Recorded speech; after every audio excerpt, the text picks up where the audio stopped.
Assalamualaikum warahmatullahi wabarakatuh. Alhamdulillahi nahmaduhu wa nasta'inuhu wa nastaghfiruh wa na'udzu billahi min syururi anfusina wa min sayyiati a'malina. May yahdihillahu fala mudhillalah wa may yudlil fala hadiyalah. Asyhadu an la ilaha illallah wahdahu la syarikalah wa asyhadu anna Muhammadan abduhu wa rasuluh. Allahumma salli ala sayyidina Muhammad sallallahu alaihi wasallam wa ala alihi wa sahbihi ajmain, amma ba'd. Ikhwati fillah yang dirahmati oleh Allah Subhanahu wa taala, puji syukur kehadirat Allah Subhanahu wa taala ya. Karena nikmat beliaulah kita bisa berkumpul masih semangat ya, di waktu yang merupakan waktu yang sudah malam tentunya, yang dimana kebanyakan orang sudah terlena dengan istirahat ataupun terlena dengan pekerjaan ataupun terlena dengan keluarganya. Tapi dengan izin Allah Subhanahu wa taala kita masih diberikan semangat oleh Allah untuk menuntut ilmu. Salawat beserta salam selalu kita curahkan dan kita junjungkan kepada hadirat besar kita Nabi Muhammad sallallahu alaihi wasallam beserta para keluarga dan para sahabatnya. Baik, insyaallah pada kesempatan kali ini ya, di malam yang berbahagia ini kita akan memulai kajian kita terkait usul salasah ya. Usul salasah ya, dari kata aslun ya, uslun dari kata aslun ya, kalau kita kaji dari segi bahasa Arabnya ya. Yang dimana aslun, tahu aslun? Asal ya, asal yang berarti asas, fondasi ya. Asal yaitu asas ya. Fondasi ya. Usul salasah, dan usul salasah ini merupakan fondasi yang dimana agama berdiri ataupun tegak di atas tiga fondasi ini ya. Di atas dasar ataupun fondasi ini, yang dimana tiga fondasi ini merupakan pertanyaan yang akan ditanyakan kepada siapa? Kepada hamba Allah Subhanahu wa taala ketika dia di alam kubur. Ya, jadi usul salasah berisi tentang pertanyaan-pertanyaan yang diajukan kepada hamba ya, oleh para malaikat nanti di alam kubur. Nah, berarti di sini ya, menegaskan bahwa alam kubur itu ada ya. Nah, kita di mana kita ini sudah bakal merasakan mati 2 kali dan hidup 2 kali. Ya. Kita sudah pernah mati, kemudian dihidupkan oleh Allah. Kemudian nanti kita akan dimatikan, kemudian akan dihidupkan lagi. Nah, kita ini sudah pernah mati. Merasa belum? Kalau kita sudah pernah mati, pernah merasa belum? Belum, karena tuh mati nggak ngerasain. Ya. Kita dulu mati. Kenapa bisa mati? Belum ada kita. Kita ini sesuatu belum ada. Ya, berasal dari cairan. Ya, cairan yang hina. Ya, cairan mani. Bersatu. Jadi segumpal darah. Terus jadi segumpal daging. Kita belum hidup, itu kita masih mati. Tapi kita nggak merasakan. Ya nggak? Tapi pada saat itu kita sudah mati. Ataupun lagi masih mati. Baru setelah itu dihidupkan oleh Allah Subhanahu wa taala kapan? Di umur 4 bulan. Ya, ditiupkan terus. Barulah kita hidup. Nah, udah kita hidup, lahir di dunia, nanti insya Allah, bukan insya Allah, pasti ya, pasti kita mati lagi. Setelah mati lagi, insya Allah kita juga akan dihidupkan lagi. Nah, ini Quran sendiri yang berbicara ya. Ya. Kita mati, dihidupkan lagi, dimatikan lagi, nanti dihidupkan lagi. Ya, ada 2 kematian yang akan kita alami dan 2 kehidupan yang kita alami. Ya, kematian pertama di alam ruh, ya, kemudian dihidupkan di alam rahim ya, sampai alam dunia, baru dimatikan di alam dunia, dihidupkan nanti di akhirat ya, di yaumil ba'ts. Nah, ini menegaskan ya, bahwa nanti di kubur ya, ketika kita dikubur itu akan ada yang namanya alam kubur dan ada juga yang namanya siksa dan nikmat kubur. Nah, di mana nikmat dan siksa kubur ini banyak manusia yang mengingkarinya, ya, nggak percaya. Bahkan jangankan siksa kubur, akhirat pun banyak manusia yang tidak percaya. Ya. Baik. Nah, inilah penegasan dari usul salasah, ya, terkait pertanyaan ataupun soal jawab terkait pertanyaan nanti di alam kubur. Baik. Bismillahirrahmanirrahim. Ya. Di dalam kitabnya, ya, Al-Mu'allif atau Al-Musannif memulai kitabnya dengan kalimat Bismillahirrahmanirrahim. Nah, ini hampir semua, ya, hampir semua kitab, ya, itu pasti diawali dengan Bismillahirrahmanirrahim. Kenapa? Pertama, iqtidaan bil Quran. Ya. Apa iqtidaan bil Quran? Mengikuti Al-Quran. Ya. Al-Quran, semua suratnya itu diawali dengan Bismillahirrahmanirrahim. Kecuali satu surat. Surat At-Taubah, benar At-Taubah? Ya. Bukan Al-Bara'ah. Sama aja, ya. At-Taubah atau Al-Bara'ah. Kecuali surat ini tidak ada Bismillah. Dan ada satu surat yang terdapat dua Bismillah. Surat apa? An-Naml. Ya, An-Naml, ya. Pertama di awal ayat, awal surat, kedua di tengah ayat, wa innahu min Sulaiman wa innahu bismillahirrahmanirrahim alla ta'lu 'alallah. Ya. Ada dua bismillah dalam surat ini. Jadi totalnya tetap sama, ya, jumlah surat dan jumlah bismillah tetap sama, 100 berapa? 100 berapa? 114. Ya, 114. Ya. Jadi jumlah surat dan jumlah bismillah tetap sama. Nah, ini kenapa para mu'allif, para musannif, para pengarang kitab dulu memulai kitabnya dengan Bismillahirrahmanirrahim. Pertama, alasannya dengan mengikuti Al-Quran. Ya. Kedua, mengikuti sunnah Nabi Shallallahu Alaihi Wasallam. Ya. Ya. Dari mana kita bisa tahu bahwa Nabi dulu memulai kitabnya dengan Bismillahirrahmanirrahim? Dari hadis. Ya. Nabi dulu ketika Sulhul Hudaybiyah, ya, ataupun ketika surat menyurat, ya, mengirim surat ke para raja, ke Herakl, ya, dikirim ke Najasyi, mengirim surat, diawali dengan Bismillahirrahmanirrahim. Ya. Dan juga di dalam hadis, ya, dikatakan kullu amalin, ya, kullu amalin dubalin la yubda bi Bismillahirrahmanirrahim fahuwa aqta au ajdar. Ya. Semua perkara, ya, amalan yang tidak diawali oleh Bismillahirrahmanirrahim, maka amalan itu terputus atau kurang sempurna. Ya. Walaupun hadis ini dhaif, hadis ini dhaif sebenarnya. Ya. Tetapi ada dalil lain yang tadi, ya. Pertama, iktidaan bi Quran, wa iktidaan bi sunnah. Ya. Kemudian alasan ketiga, ya, yaitu iktidaan bil a'immatil musannifin, yang mengikuti sunnahnya para ulama-ulama terdahulu. Ya. Ketika ulama terdahulu ketika mengarang itu memulai dengan Bismillahirrahmanirrahim. Ya. Terus apa fungsi faedahnya diawali dengan Bismillahirrahmanirrahim? Ya. Pertama, fungsinya at-tabarruk bil bidaati Bismillahi subhanahu wa ta'ala. Ya. Pertama, ya, kenapa dimulai dengan Bismillah? Pertama, tabarruk. Apa tabarruk? Mengharapkan berkah, ya, bukan usap-usap supaya diberkahi, ya. Ya. Tabarruk, ya, mengharapkan berkah dengan kalimat Allah, dengan nama-nama Allah. Ya. Ya. Kedua, ifadatul hasri li'anna taqdimal muta'alliq yufidul hasr. Ya. Ifadatul hasr, ya, berfungsi untuk al-hasr, sesuatu yang tidak terbatas. Ya. Dengan Bismillah semua hal itu bisa diawali dengan Bismillah untuk tabarruk. Ya. Baik.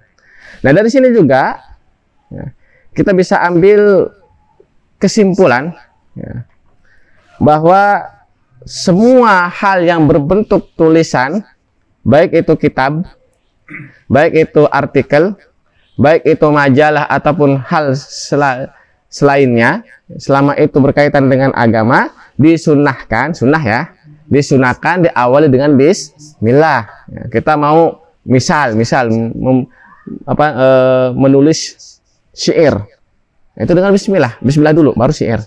Nah, sebagaimana nadom-nadom seperti Tuhfatul Atfal, Jazariyah, Alfiyah Ibnu Malik, ya, itu diawali dengan Bismillah. Ya, karena memang semuanya dengan Bismillah. Semua tulisan. Antum mau menulis artikel tentang misalkan tentang apa, pondok pesantren, misal, ya, ataupun tentang yang sedang viral sekarang, ya. Selama itu berkaitan dengan agama, disunahkan diawali dengan Bismillah. Ya, ini kalau tulisan. Tapi kalau khitobah, ya, ungkapan ataupun ucapan, ketika antum khutbah, ketika antum kultum, pidato, ceramah ataupun lain-lainnya, itu lebih disunahkan diawali dengan hamdalah. Ya, assalamualaikum, alhamdulillahirabbil alamin, wa bihi nasta'in ala umuri dunya waddin. Ya, atau innal hamdalillah nahmaduhu wa nasta'inu. Ya, diawali dengan hamdalah, bukan bismillah, bukan bismillahirrahmanirrahim, alhamdulillah.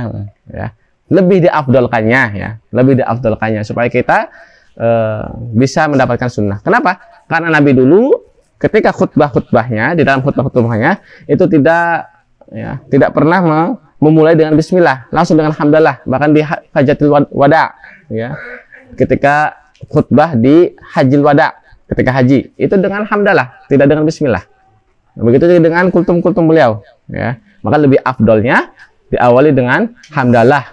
Hamdalah kalau ungkapan ataupun ucapan, ya, seperti khutbah kultum. Tetapi kalau tulisan diawali dengan bismillah.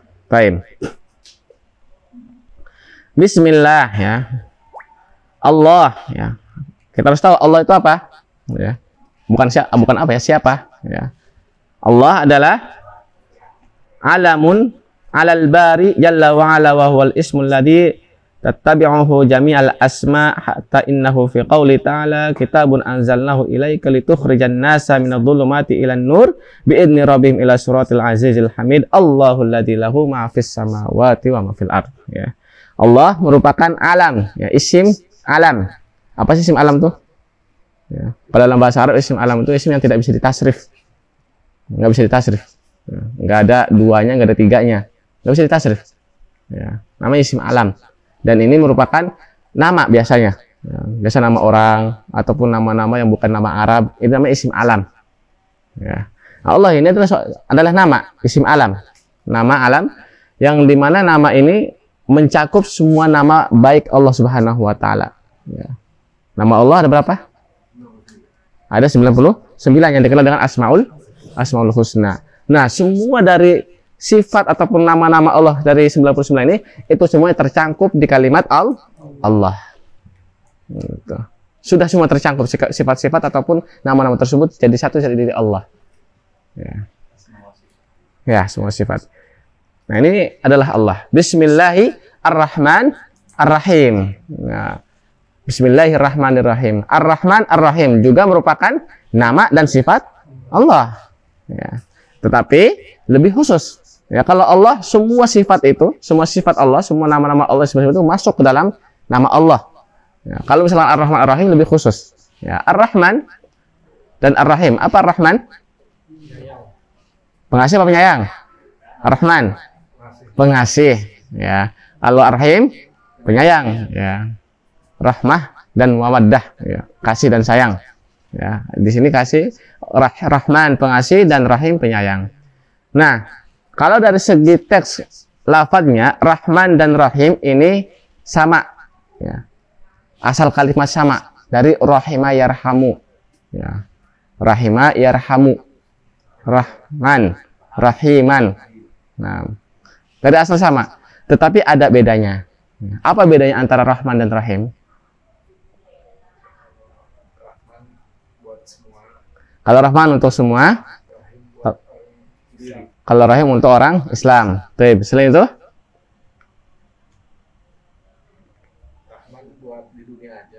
Rahman di dunia saja. Rahim di akhirat. Dunia akhirat. Tapi selain itu? Ya, ini dua nih, Masya Allah nih. Ada yang tahu? Kan udah sering nih di kajian Ummahat.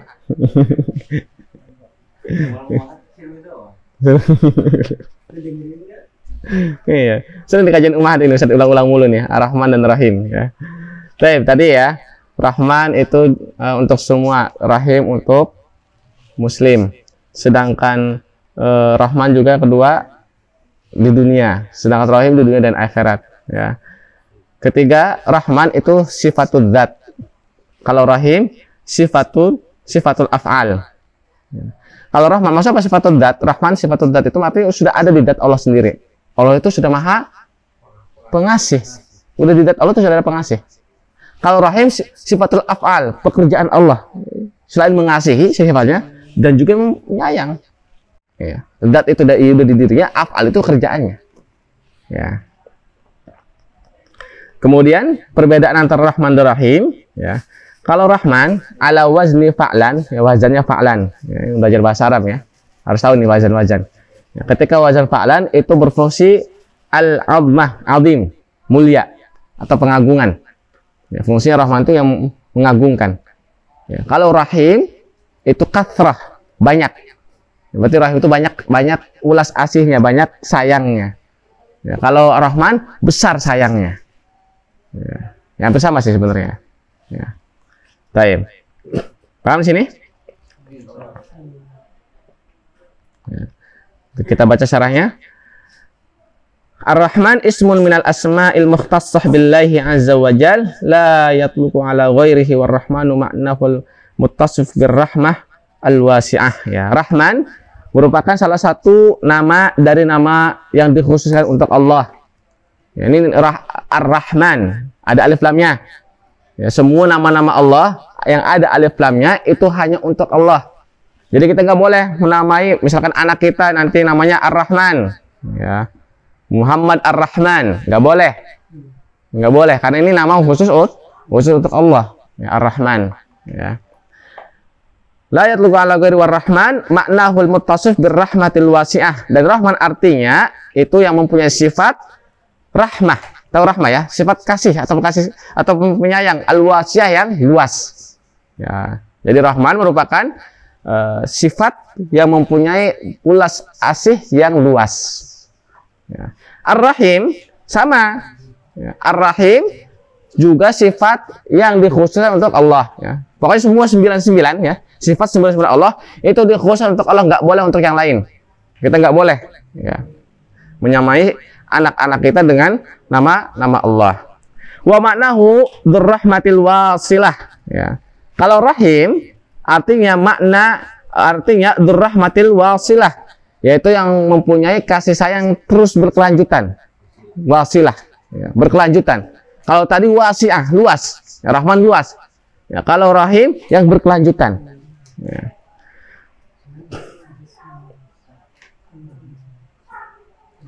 Farrahman dzurrahmatil wasi'ah warrahim dzurrahmatil wasilah fa idza jama'a saral muradu birrahimil musil rahmatahu ila may yasha'u min ibadihi. Ya.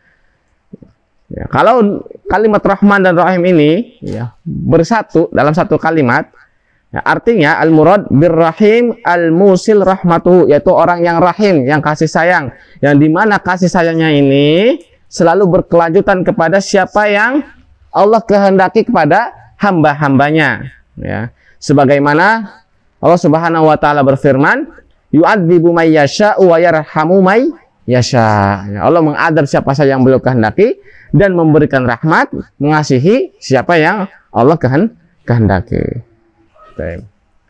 Nah, di sini di perkara bismillah ini ya, ada perkara yang harus kita ketahui ya, terutama di zaman sekarang ya, terutama ketika sholat ya, bismillah ya, bismillahirrahmanirrahim ketika sholat ya. Apakah dijaharkan, apakah disirkan, apakah ditinggalkan ya. Kemudian apakah bismillah itu ayat dari Al-Qur'an ataukah bukan. Nah, ini kita harus tahu ya. Pertama, permasalahan harus kita tahu apakah bismillah itu merupakan ayat dari Al-Qur'an apakah tidak ya. Pendapat pertama yaitu pendapatnya Imam Malik dan Imam Hanafi rahimahullah, itu mengatakan bahwa bismillah itu bukan ayat dari Al-Qur'an, bukan ayat, kita bismillah saja tulisan, bukan dari ayat ya.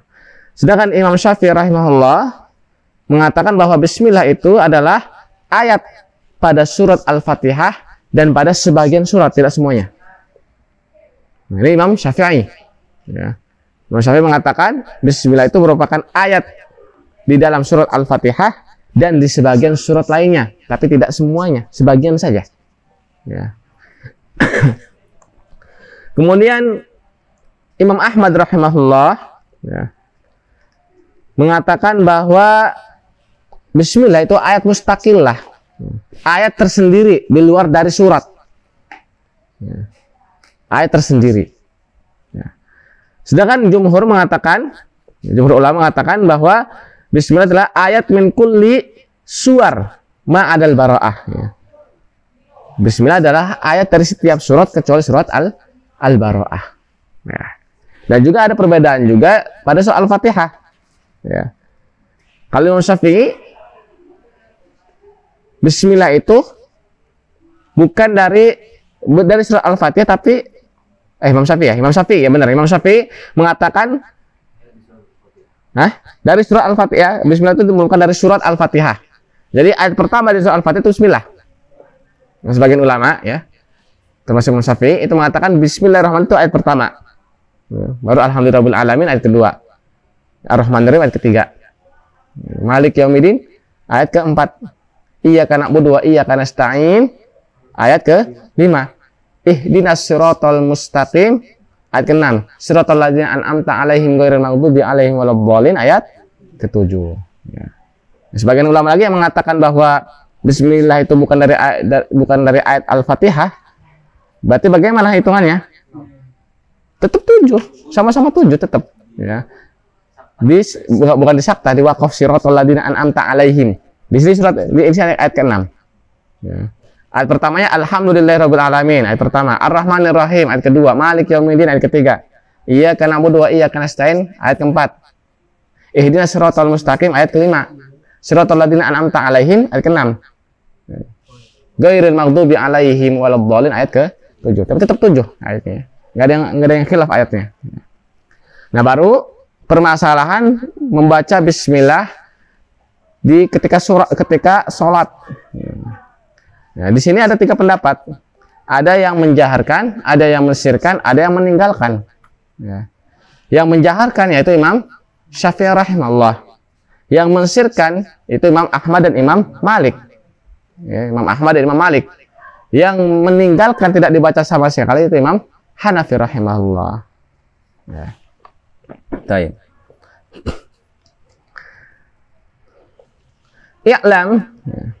I'lam rahimakallahu annahu yajibu alaina ta'allumi arba'i masail. Ya.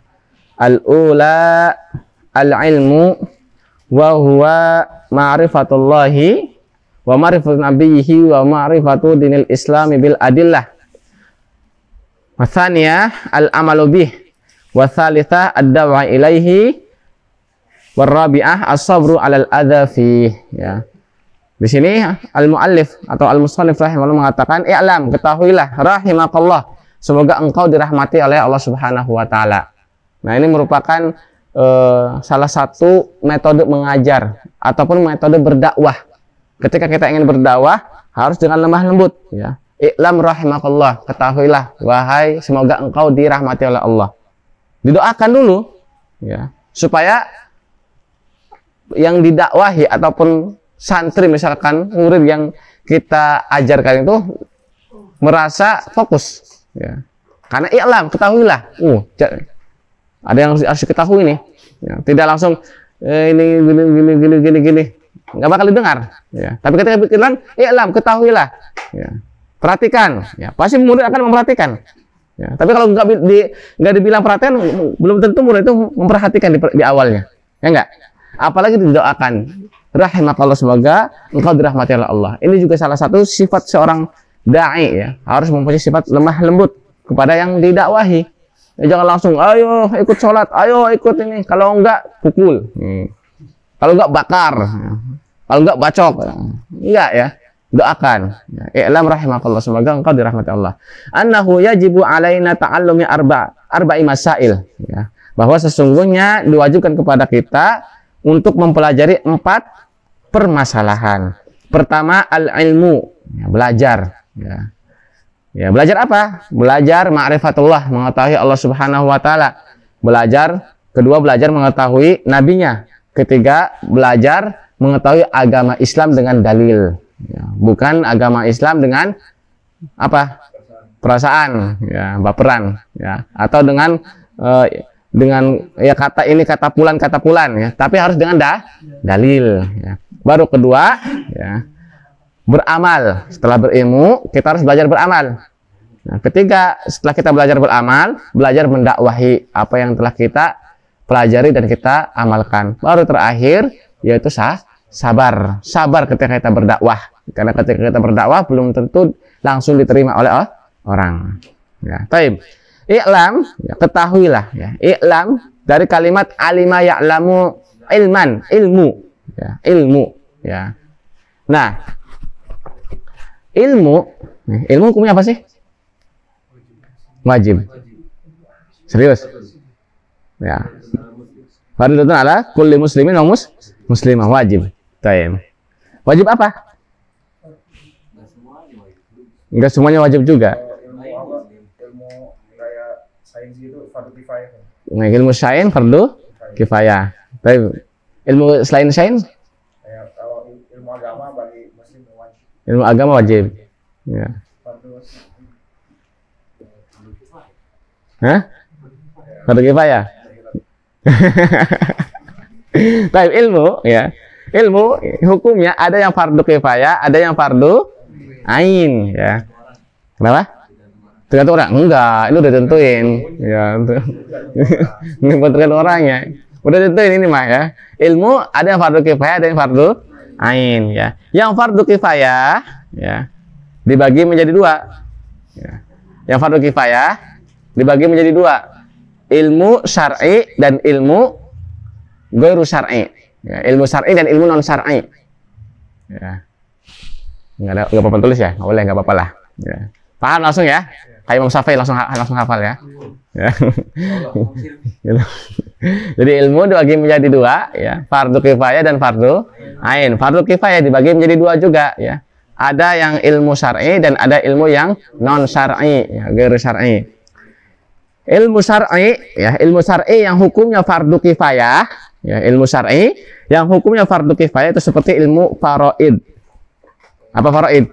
Hitung-hitung warisan, ya. Kemudian ilmu bahasa Arab. Ini bahasa Arab ilmu agama, tapi nggak diwajibkan bagi semua muslim. Ada beberapa yang selama ada orang yang bisa bahasa Arab itu gugur untuk yang lain. Ini bahasa Arab, ya. Kemudian ilmu mustalah, ya. Mustalah hadis, ya, mustalah fikih, usul fikih, ya. Ya. Ya, termasuk mustalah tadi usul fikih. Ya, ini fardu kifayah, ya, ilmu syar'i tapi hukumnya fardu kifayah, ya, faraid, bahasa, mustalah dan usul fikih. Nah, kedua ilmu yang non syar'i yang hukumnya fardu kifayah, ya. Non syar'i hukumnya fardu kifayah seperti ilmu tabib, kedokteran. Nah, itu fardu kifayah, nggak mesti kita bisa semua, tapi minimal, ya, ada dari seorang muslim yang bisa kedokteran. Jangan semua orang muslim nggak ada yang bisa kedokteran. Wah, bahaya itu. Nanti kita dimain-mainin kesehatan kita sama orang kafir. Ya. Jadi harus ada satu orang muslim yang bisa kedokteran. Ya. Kemudian apa? Selain kedokteran, handasah, ya, insinyur, bangun-bangunan, ya, teknik. Nah, ini harus ada yang bisa. Bagaimana cara membangun gedung? Bagaimana cara membangun markas militer misalkan secara Islam? Ya, harus ada yang bisa. Jangan misal orang kafir punya markas militer bagus-bagus, kita nggak punya sama sekali. Karena di orang muslim nggak ada yang bisa. Nah, ini harus ada yang bisa orang muslim juga. Ya. Jadi nggak semuanya harus pinter agama, dan nggak semuanya harus pinter ilmu dan agama. Semuanya harus diseimbangi. Ya. Taib. Ini yang fardu kifayah. Ada ilmu yang fardu ain. Ya. Nah, yang fardu ain ini dibagi menjadi dua juga. Ya. Ada ilmu ibadah dan ada ilmu akidah. Dua-duanya fardu ain. Ya, ilmu ibadah dan ilmu akidah. Yang ibadah contohnya apa? Sholat, zakat, puasa. Ini wajib bagi semua muslim. Nggak ada. Jangan, selama ada ustadz ini nggak apa-apa sih gugur semua. Nggak. Ya. Ini diwajibkan kepada semua muslim. Oleh karena itu semua muslim harus belajar sholat. Harus belajar zakat, harus belajar puasa, dan harus belajar haji jika mampu. Ya. Kemudian ibadah akidah. Ya. Fardu ain akidah. Semua muslim harus tahu akidahnya. Siapa Tuhannya, siapa nabinya, bagaimana agamanya, hukum-hukumnya bagaimana, harus tahu. Ya. Jadi ibadah dan akidah adalah fardu ain. Yang fardu kifayah ada yang syar'i, ada yang nggak syar'i. Ya. Yang syar'i tadi, ya, ilmu faraid, ilmu bagi waris, bahasa, mustalah dan usul fikih. Yang nggak syar'i kayak tabib, ya, kedokteran, ya, arsitek, teknik dan lain-lainnya. Ya. Tapi yang fardu ain adalah ada dua, akidah dan ibadah. Dua-duanya fardu ain. Kita harus bisa ibadah dan kita harus tahu akidah kita bagaimana. Nah ini ya awal ataupun muqaddimah pada kitab usul fikih. Usul salasah ya. Ada 4 yang akan kita bahas ya ke depannya ya. Yaitu pertama ilmu, kemudian amal, kemudian dakwah, kemudian sabar. Ini muqaddimah pertama sebenarnya ya. Muqaddimah kedua nanti akan membahas 3 permasalahan ya dan kaidah terkait memahami akidah, memahami tauhidul ibadah, memahami tauhid ibadah, akidah dalam beribadah. Ya, baru permasalahan ketiga nanti, muqaddimah ketiga itu akan memahami makna Hanifiyah. Ya. Apa sih makna Hanifiyah? Apa sih agama Hanifiyah itu? Ya, Hanifiyah. Apa agama Hanifiyah itu? Ini isi usul salasah.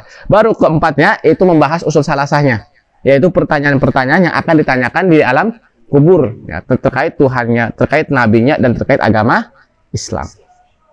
Ya, insya Allah kita akan bahas ini ke depannya. Baik.